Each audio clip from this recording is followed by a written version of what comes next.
So on my hand here is a Sigma 105 f1.4 EF mount, one of the nicest lens you can get for portraiture.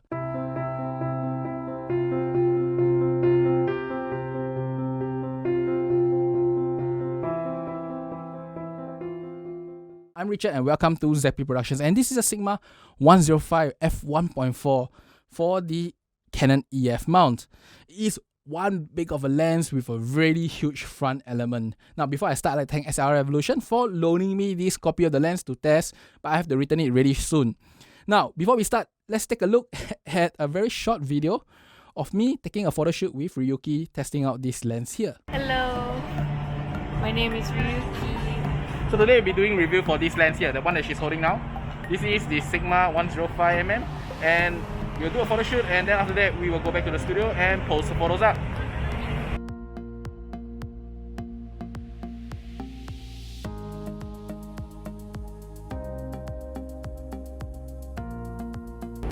So today we will also be testing out with the 85mm as a comparison here, together with the Sigma here on this camera itself. We'll compare and see how it looks like actually in the photos themselves.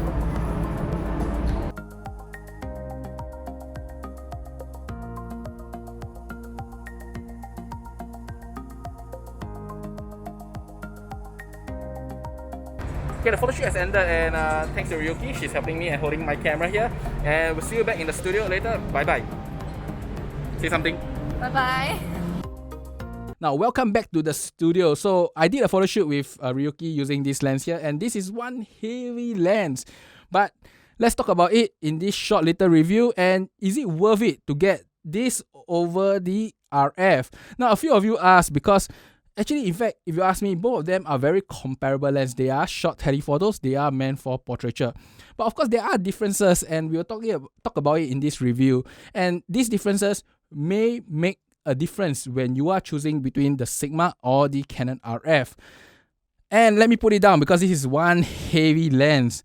Okay, let's start this review here. And as usual, my review is broken up to 4 parts. Firstly is build quality, and next is handling in the field, and lastly, image quality, followed up by my thoughts. Should you buy which lens? Depends really on a few factors. So without further ado, let's go on to the build quality itself. Now, build quality wise, I can show you that this lens is one massive lens with a 105 front element. And if you ask me in build quality, this is one of the best built Sigma lens I have ever touched. Better than even their sports lens. The 120-300 which I got recently, I think this is better built. It feels like the finish, everything is more premium. And even the tripod foot feels more premium overall. Everything about this 105 screams premium lens. Really one of the best built Sigma lens ever. The only downside of this lens is that it is huge. It is a 105 front element, comes with a hood that is following like the super telephotos with a locking mechanism, and the weight is, I believe, 1.5 kg or more. The exact weight are right down below, because it feels like holding a 7200 in your hand when you are using out and field. And not only that, because it's a Canon EF mount and you require the adapter, it is front heavy significantly. That is really something that you must note when you want to get the Sigma itself. Now, the Sigma is of course a Canon EF mount lens. As such, the focus ring is properly coupled to the focus mechanism, and you can focus the lens even when, the camera is not on. And the only thing you have is an AF MF switch, and that's about it. There is a tripod collar, and one thing Sigma did very well with this tripod collar is that they have the Aka Swiss, or should I say, dovetail cutting with a screw mount here. The dovetail cutting allows you to easily mount on any Aka Swiss base or dovetail base tripod head, which is very important if you ask me, because this lens is massive, it is heavy, and unless you are using a slightly more professional body, you may not want to keep holding the lens from the body itself. But you can see me doing it because it is not impossible, it is just really heavy. And for the purpose of the mount and the body itself, I don't recommend to do this too extensively. Really heavy lens, but very extremely well built. And Sigma, I believe, claims this to be weather sealed because I can see the weather sealing gasket and everything. So this should be weather sealed, and it should work out very well in most weather conditions. And that's about it for the build quality. It is a very heavy lens, so I have to put it down back on the table itself. Tiring to hold constantly on the hand. And that brings about handling. Out in the field handling, this lens is a heavy lens. It is like a 7200 in many ways in terms of weight, and because it is so front heavy, especially with the EF adapter, you must, or should I say, I recommend you to hold it with two hands rather than one hand, because one hand will really strain your wrist significantly. Something really tiring to do with the Sigma lens itself. Now, there is so much for handling. It is just a big, heavy front, slightly more front heavy lens than you expect. The next thing about this lens is that in terms of autofocus, it seems to work out pretty okay. Because I did it in night shoot. So I test the autofocus in a few ways. I test it on static subjects, and I find that the one shot is very accurate, like super duper accurate. Then I also test out servo, seems to be accurate on static subjects. But when I did a photo shoot tonight with Riiyuukii itself, I find that the Canon 85 seems to be more accurate. When I mean more accurate, it means that if you give a sharpness rating, the Sigma always seem to be either tech sharp or just slightly lower than tech sharp. You just feel it. You see the photos, if focus was more accurate, it could have been just a little bit more tech sharp. Just this feeling. I'm not really sure. Is it autofocus or is it because it is not the center of the frame? I'll talk about that in image quality, but that is the feeling I have of this lens. By the way, the lens is perfectly fine because I shot I think only 30 photos today, but not a single one is off focus. In fact, only one was truly soft. The rest was very sharp enough for the purpose of any usage you want, and even zooming 50% or even up to 100% may be usable to you depending on your threshold. But as I said, the Canon 85 seems to do it slightly better. Just slightly better. It feels like it's constantly always at the limit of its sharpness.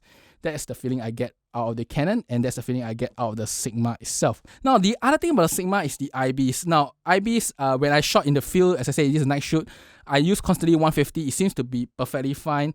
I think the 85 still performs slightly better, but if not, perfectly fine. So I cannot really comment too much because I only did one shoot with it. But for the synthetic test, I shot push-in here as usual.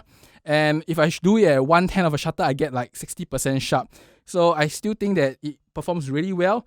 In fact, it is comparable in terms of shutter speed with the 40mm Sigma. And this is a 105, so it is effectively giving me at least 3 stops of stabilization. Quite a good deal, with the R5 itself. Maybe because it's heavy, so you tend to grip it tightly and more stably. Maybe that's the reason. Not too sure, but it seems to perform with IBIS pretty good. Okay, that is pretty much handling the field. I try not to carry it because it's heavy.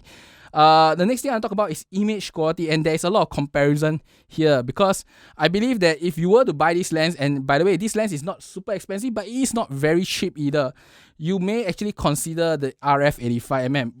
By the way, RF 85 is significantly more expensive. I'll talk about it in the very end. It's significantly more expensive, but it does provide certain perks in it. Firstly, when it comes to image quality, I would say as the lens is very sharp and the CA is very corrected. So the first thing I got this lens is to do I would say as shooting out my window literally. So I have this very nice building with little balls of light out of my window, and I use it to test CA. And really, this lens is very corrected, and you can only see CA at 300%. At 300%, you can see this very faint magenta line around the balls of light. Now, this is where the 85mm is slightly better, because at 300%, you still notice that there is no CA with the 85mm 1.2 RF. Now, this is 300%, so probably it should not matter to most of you guys out there. I mean, seriously, at 100%, I really is hard-pressed to find CA. At 300%, I found it, but, you probably won't get affected by it in day-to-day shooting. That is one thing about CA. But there's one thing I noticed when I shoot night, because at the edge of the frame, at the left side of the frame, I zoom in, I notice the lights look like fan shapes. So if you are sensitive to this kind of weird-ass looking lights, fan-shaped looking lights, you may want to consider getting the RF, because the RF gives you a more normal shape, a ball, I say as a oval shape, rather than the fan-like shape that is produced by the Sigma itself. That's for night itself. Now, night is for me to test mainly CA, because testing sharpness is not too accurate, because there is all sort of movement that may happen when using this lens itself. So I will now look at the daytime of shooting the same thing again, buildings again, and let's look at the sharpness here. Now in the center, I would say as they are very comparable, the Sigma seems to have slightly better contrast. But when I zoom in really close, the details look like about the same. And also I want to say is that the Sigma is very consistent when it comes to one-shot AF. I shoot the same building few times. I rarely get any deviation in terms of the sharpness itself. That's something to note. So in the center itself, Sigma seems to give you slightly better contrast than the 85 1.2. In terms of details, it looks about the same, at least at the pixel level. But Sigma is because it's a 105mm lens, it does produce more details purely because it's zoomed in. But if not, pixel level seems to be similar sharpness itself.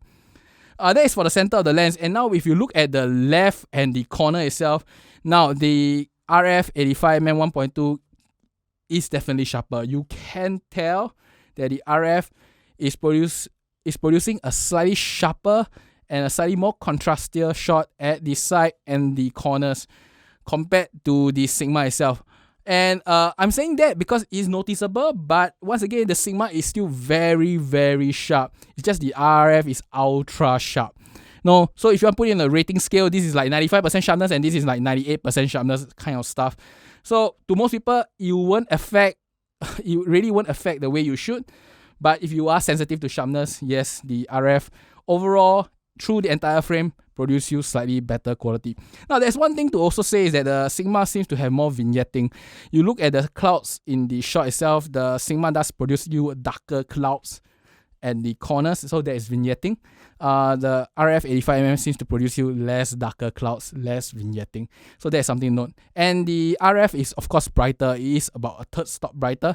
I have tried it. It's anywhere from 0.3 to 0.5 depending how you edit the photo. But it is definitely brighter than the Sigma lens itself. Now that is so much for synthetic tests. So let's take a look at real world shooting. As I said, I did a shoot with Riiyuukii using the Sigma lens itself. And this lens, in real world shooting is pretty good. Pretty good, which means that it looks almost like the RF 85 1.2. And that is very damn good. Because the RF 85 1.2 is legendary, if you ask me. After using so many lenses, the only lens that can compete is the 110 f2GF. But that lens is a medium format, and if you translate it, it's a 87 1.6. Well, this is a 85 1.2. The 105 1.4 produce you very similar images. Let me show you some of the images here. If I put side by side, if I don't tell you which lens, the only way you can spot the difference is looking at the background. The 105 does magnify the background slightly more because it is a 105, while the Sigma looks slightly smaller. But that's about it.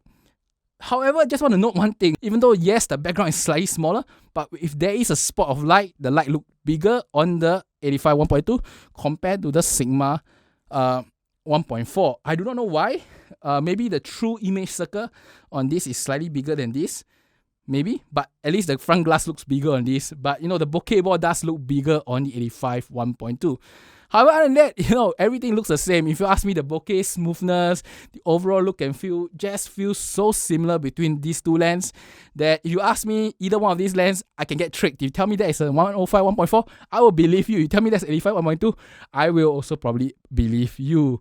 So between real world shooting, image quality, not much difference. Even in terms of sharpness, in terms of bokeh, I don't find too much difference itself. That's about it for image quality, and I will talk about the final conclusion.